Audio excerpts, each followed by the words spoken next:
오늘 말씀의 제목은 따라해볼까요? 그대로 합시다. 그대로 합시다 라고 제목을 붙여보았습니다. 연말이 지나고 연초가 되었어요.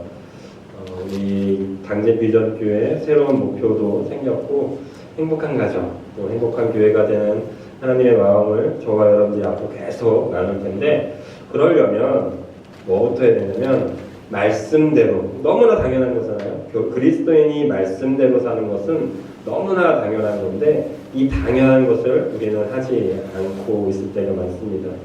학생이 공부하지 못하는 이유는 뭘까요? 공부하지 않았기 때문인 거예요.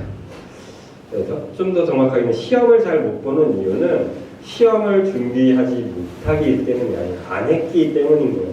학생이 공부해야 된다는 건 학생들이 더 잘하라는 거예요. 혹시 부모님이 너 왜 공부하지 않았어? 라고 하지 않아도 학생이 잘 알고 있어요. 그런데 왜 안 되죠? 안 하니까. 아는 것을 하지 않으니까 당연히 성적이 좋게 나올 수가 없을 때가 많습니다. 이것은 우리 인생 가운데서 똑같은 것 같아요. 인생에 여러분들이 살아보셔서 더 잘 아시겠지만 인생에 문제가 없을 때가 있나요? 인생의 문제는 계속해서 생겨요. 남편과의 불화도 계속 생기고요. 자녀와의 불화도 계속 생겨요. 이웃과의 문제도 생기고요. 가정과 사업에서도 이런 문제들은 계속해서 반복적으로 일어납니다. 이 문제가 내게 올 거라는 걸 뻔히 알면서도 우리는 그 문제에 때로는 넘어져요. 그래서 거기서 됐어, 저 인간하고 왼수 등지고 살아야지 라고 하면서 때로는 그 원수지고 그 사람을 만나지 않는 적도 있고요. 또 사업에 문제가 있다는 걸 알면서도 그걸 계속 방치해 두다가 결국 큰 문제로 넘어지기도 합니다. 이렇듯 우리의 인생은 문제의 연속입니다. 문제의 연속인데 그 문제를 잘 준비할 때는 잘 대처가 가능합니다. 그러나 그 문제를 준비하지 않을 때는 아까 말씀드렸던 것처럼 넘어지거나 아파하거나 때론 사람 관계가 깨어져 버리기까지 할 때가 있다라는 것이죠. 이런 인생의 어려움의 문제가 닥쳤을 때 여러분들은 어떻게 돌파하십니까? 어떠한 방법으로 그 문제를 준비하십니까? 그리스도인들은 너무나 답을 잘 알고 있어요. 누구와 함께이죠? 예수님과 함께라고 하는 이 명확한 답이 있음에도 불구하고 우리는 그 답대로 살지 못할 때가 많다라는 거죠. 때론 내 고집, 때론 내 경험, 때론 내가 가진 물질, 때론 내가 가진 힘으로 그것들을 해결해 보려고 부딪혀 봐요. 그래서 미천이 떨어지면 결국 어떻게 돼요? 하나님께 손 들고 주님이여 이 손을 꼭 잡고 가소서 하면서 결국 어쩔 수 없이 주님께 나와서 주님 좀 도와주세요 라고 할 때가 참 많다라는 것이죠. 그러나 그러지 않기를 원합니다. 미리 주님과 함께 이 문제들을 해결해 나아가는 그런 일들을, 우리가 그 은혜들을 누리게 되시기를 간절하게 바라면서 오늘 말씀을 증거하고 싶습니다. 오늘 성경 본문에 보니까 가나 혼인잔치가 나와요. 예수님께서 처음 했던 사역이었고요. 예수님의 때, 하나님의 때는 아니었음에도 불구하고 하나님이 기적을 베푼 사건으로 유일하게, 사복음서 중에 유일하게 요한복음에서만 기록하고 있는 특별한 사건입니다. 이 특별한 사건이 저와 여러분들에게 큰 의미가 되고, 특별한 사건이 저와 여러분들에게 나타나는, 우리의 삶 속에 증거되는 그 일들이 나타나길 원하면서 오늘의 말씀을 증거하고 싶어요. 가나 혼인잔치가 가나의 어떤 갈릴리의 가나 지역의 어떤 혼인잔치에 이제 예수님이 초대받게 되었습니다. 아마 예수님이 갔으니까 당연히 예수님의 제자들도 따라갔겠죠. 예수님의 제자들과 함께 신나게 밥을 먹고 있었겠죠. 얼마 만에 먹은 고기냐 이러면서 맛있게 먹고 있는데 예수님의 어머니 마리아가 예수님께 다가와서 툭툭 치는 거예요. 예수야, 이제 어머니니까 당연히 편하게 했겠죠. 예수야, 이 가나 우리 혼인집에 나랑 되게 친한데 포도주가 다 떨어졌대. 어떡하면 좋겠니? 라고 하는 거예요. 이 말의 의도는 나중에 우리가 살펴보고요. 예수님이 그 말을 듣고 어떻게 반응하죠? 나와 무슨 상관이 있어요? 저희 혼인잔치인데 난 손님이라고요. 내가 무슨 상관이 있어서 그 얘기를 나에게 하는 거예요? 라고 예수님께서 마리아에게 이야기를 합니다. 그런데 그 다음 대답이 명언이에요. 마리아가 뭐라고 하죠? 하인들을 불러서 얘들아 일로 와봐. 예수가 뭐라고 하든 그가 말하는 대로 해 라고 하면서 마리아는 쭉 뒤로 빠져요. 되게 무책임하지 않습니까? 전 이 본문 보면서 괜히 웃겼어요. 꼭 우리 아이들 같아요. 지네가 막 일 저질러 놓고 아빠라고 그래요. 지네가 일 저질렀는데 왜 날 쳐다보고 있는지 모르겠어요. 여러분들도, 여러분들의 자녀들도 그러지 않나요? 막 학창시절에 이런저런 문제 터뜨려 놓고 전화하는 거예요. 엄마 나 이런 문제 생겼어. 어떡하면 좋아? 어떡하라고? 뭐예요 그 얘기가? 네가가 아니죠. 엄마가 좀 해줘라는 거잖아요. 지금 마리아는 예수님이 한 번도 기적을 베풀지 않았어요. 그럼에도 불구하고 마리아의 마음에는 뭐가 있었어요? 예수님이 구원자, 그리스도라는 것을 처음에 깨달았을 때 어떻게 했다고 그랬죠? 다른 사람들은 다 지나갔는데 예수를 낳은 마리아만이 어떻게 했다고 그랬어요? 깊이 생각했다고 그랬잖아요. 아, 이 일이 일어날 거구나. 구원자구나. 능력자구나. 이 생각을 늘 가지고 있었어요. 그래서 문제가 생겼을 때 마리아는 누굴부터 찾았냐면 예수님을 찾을 수 있었다라는 거예요. 이게 정말 큰 은혜입니다. 여러분들에게 묻겠습니다. 여러분들은 문제가 생겼을 때 이 마리아처럼 예수님을 찾는 사람입니까? 우리는 어쩔 수 없이 문제를 당할 수밖에 없어요. 어려움을 당할 수밖에 없어요. 그때 여러분들은 예수님을 먼저 찾는 사람이 맞습니까? 아니면 잠깐 말씀드렸지만 혹시 내가 가진 것을 어떻게 해보려고, 내가 가진 돈으로 어떻게 해보려고, 나 건강하니까 내 몸으로 어떻게 해보겠다 라고 그 문제에 당면하고 있으십니까? 저는 여러분들에게 그 은혜가 있다라는 것을 깨달았으면 좋겠어요. 예수님을 찾을 수 있는 그 마음, 예수님을 부를 수 있다는 그 은혜가 얼마나 큰 축복인지 깨닫게 되는 은혜를 오늘부터 누리시게 되기를 예수님의 이름으로 축복합니다. 가나에 얼마나 많은 혼인잔치가 있었겠어요. 얼마 전에 그 유재석이 나오는 유퀴즈라는 거 있잖아요. 맞나요? 그거? 유퀴즈라는 그 프로그램을 봤는데 거기서 예식장을 되게 오랫동안 평생 동안 했던 분이 계시더라고요. 얼마나 많은 사람이 그 예식장을 지나갔겠어요. 그 예식장이 저 우리나라에 하나뿐인가요? 또 엄청 많잖아요. 저는 그게 너무 싫어서 교회에서 결혼했어요. 예식장에서 무슨 찍어내는 것 같아요. 1시에 한 명 나가면 2시에 또 한 상 나가고 30분마다 막 그 홀은 또 얼마나 막. 그 지금만 그렇게 많이 결혼했겠냐고. 그 당시에도 얼마나 많은 결혼을 하고 있었겠냐고. 그 많은 결혼식장에 예수님이 있었다라는 게 얼마나 큰 복이에요. 그런데 그 예수님이 우리를 구원한, 예수님이 나를 구원한, 예수님이 그 문제를 해결할 유일한 분이라고 깨달았던 한 사람이 있었어요. 이게 정말 큰 은혜라는 거예요. 왜 예수님을 믿는 가정으로 여러분 시집 가고 장가 가야 되나요? 왜 예수님 믿는 부모님이 둔 자녀와 결혼시키려고 하나요? 이것은 여러분들이 그 진리를 깨닫고 있기 때문이에요. 문제가 생겼을 때 그 집안은, 그 어른은 누굴 쳐다볼 거라는 거예요? 예수님을 볼 거라는 거예요. 그래서 여러분들이 여러분들의 자녀를 그런 집안의 그런 사람과 결혼시켜야 되는 거예요. 오늘 본문에는 그 역할을 누가 하냐면은 마리아라는 사람이 하는 거예요. 이 가나 혼인잔치에 그 혼주가 예수님을 믿었던지 혹시 그 철저한 유대인인지 그건 정확하게는 알 수 없어요.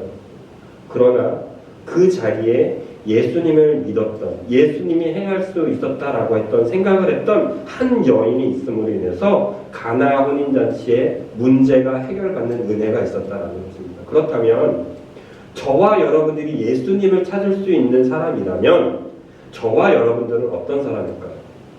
문제를 해결시킬 수 있는 사람이 될 수가 있다는 거예요. 때론 저와 여러분들은 어쩌면 마리아처럼 무책임해요. 예수님 좀 도와주세요 라고 우리는 까맣게 입고 돌아서요.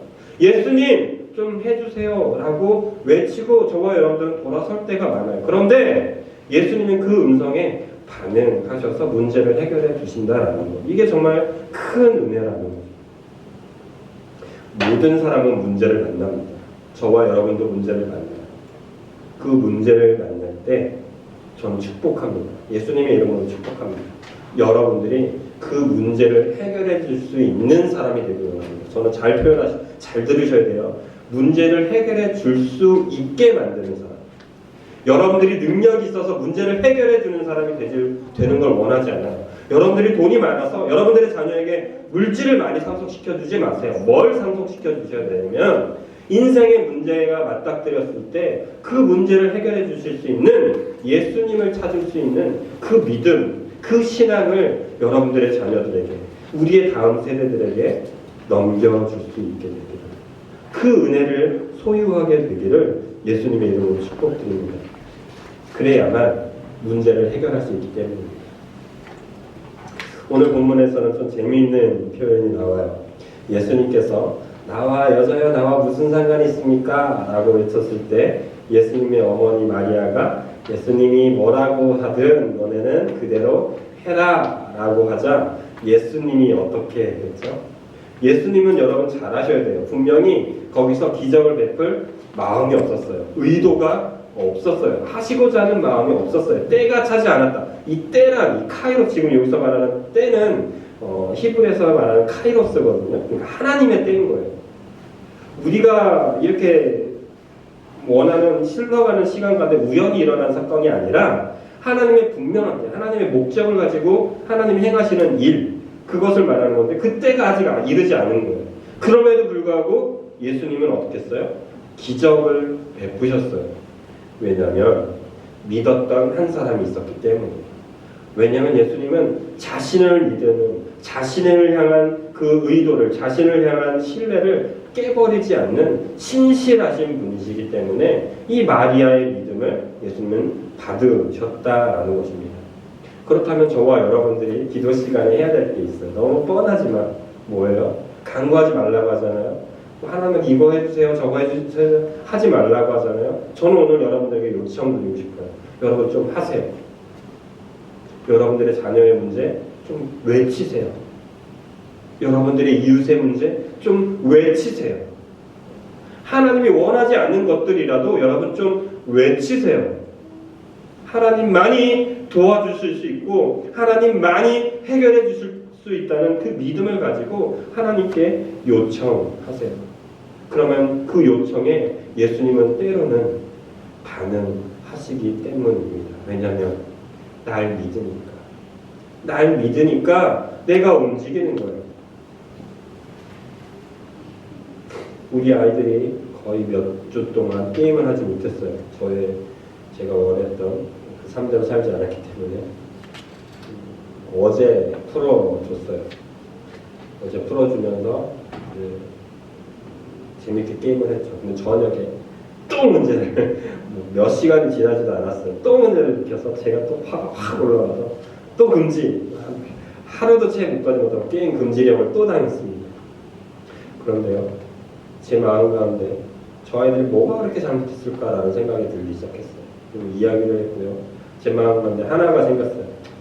외국 나가서 뭐해? 얘네가 그렇게 원하는데 그거 하게 해줘야지. 그렇게 좋아하는 거 한 번 더 하게 해줘야지라고 하면서 없었던 일로 바로 바꿔서 이야기를 했어요. 그러면서 오늘 본문이 예수님이 왜 일을 하실 수밖에 없는지가 깨달아지기 시작했어요. 왜 여러분들이 하나님께 요청해야 돼요?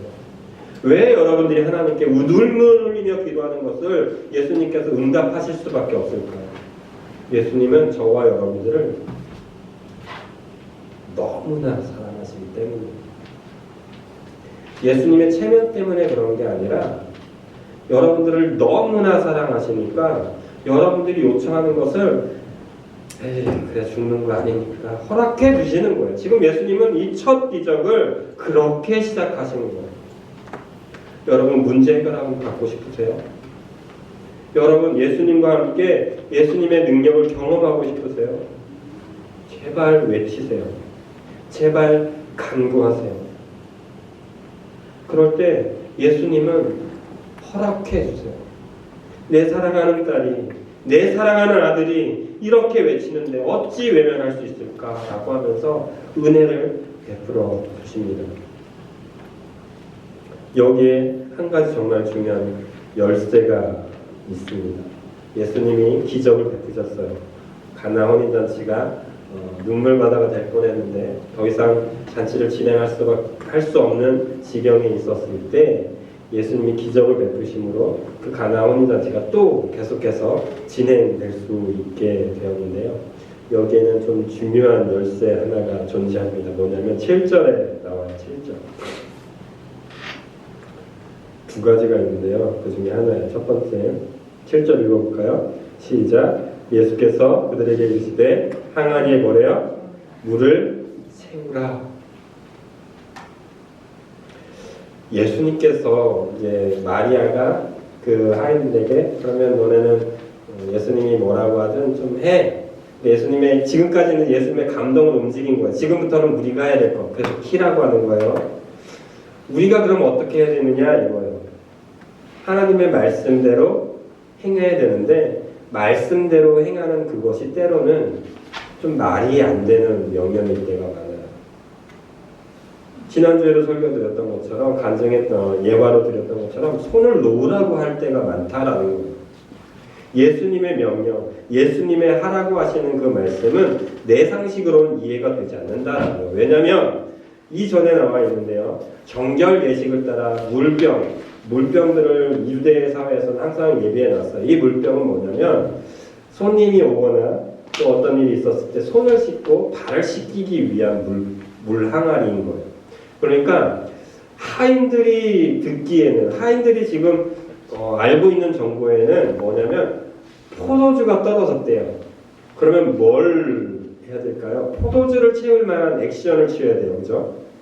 포도를 따오게 하라든가 혹은 빨리 저기 가서 포도주를 사오게 한다든가 옆집 가서 얻어오라든가 이런 명령을 들어야 이성에 합당한 명령입니다. 그런데 뜬금없이 발 씻는 물항아리병에 물을 채워오래요. 이건 지금 내가 필요한 명령이 아닌 거예요. 내가 듣고자 하는 명령이 아닌 거라는 거죠. 저는 여러분들에게 이러한 하나님의 명령을 들려질 때 그 음성이 들려질 때 그냥 순종하시기를 예수님의 이름으로 축복드립니다. 우리 교회 입장에서 지금 전도비가 어마어마하게 지출되는 거 여러분 아시죠? 대형 교회에서도 이만큼의 전도비가 지출되지 않고 있습니다. 그런데 저희는 이것들을 할 때 제 마음은 어떤 생각이 들었냐, 하나님 이렇게까지 해야 되나요? 이렇게까지 계속 지출하는 게 맞나요? 그런데 하나님께서 계속 주세요, 그 마음을. 그런데 그 비상식적인 명령에 순종할 때 하나님은 은혜로 갚으신다는 거예요. 여러분들에게 축복합니다. 혹시 저의 부족한 입술을 통해서 하나님의 마음이 선포될 때 저건 목사님이니까 하는 말씀이죠 라고 듣지 마십시오. 여러분에게도 그 비상식적인 명령이 하나님의 마음이 흘러나갈 때 여러분들은 어떻게 되냐면 그래 예수님이 하시는 말씀이니까 한번 해보자. 그래 예수님이 내게 주신 마음이니까 한번 순종해보자 라고 하는 마음이 드셔야 돼요. 그 말씀이 드셔야 뭘 할 수 있어요? 순종할 수 있는 거예요. 듣지 않고 저건 저 사람이 들어야 될 말이야. 아니야 지금 저거는 내가 들을 말이 아니야 라고 귀 막아버리고 저거는 내 상황에 맞지 않는 판단이야 라고 해버린다면 어찌 들을 수 있겠냐고, 어찌 행할 수 있겠냐고. 하인들은